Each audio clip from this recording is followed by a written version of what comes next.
In this short video I'm going to go through the first few sounds that we teach in Hedgehogs class at Sparkwell School, so you can see the way that we say them and you can support your child at home with them as well. The really important thing is to try and not say at the end of a sound, because that distorts its real pure sound.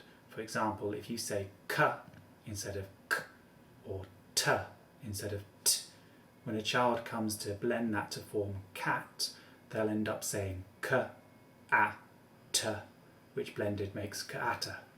And you need to learn k, a, t to say cat, cat, cat. So I'm going to go quickly through the main sounds that we teach and just say one word as well to help support that understanding. Mountain.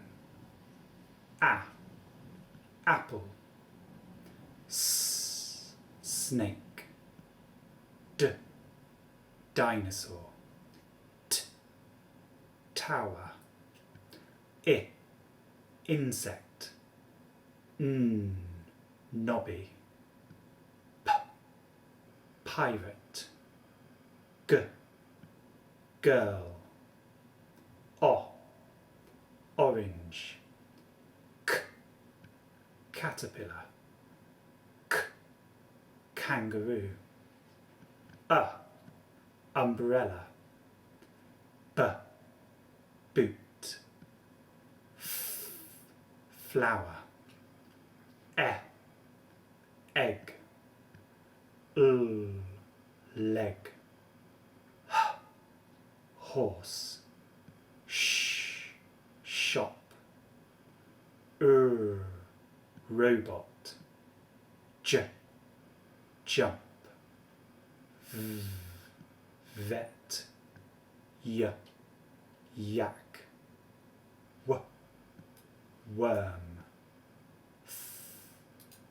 Thing. Zip. Chop. Queen. Exercise. String. Stink. Play. See. High. Snow. Zoo. Book. Start. Door. Air. Fair. 12. Ow. Shout. Oi. Toy.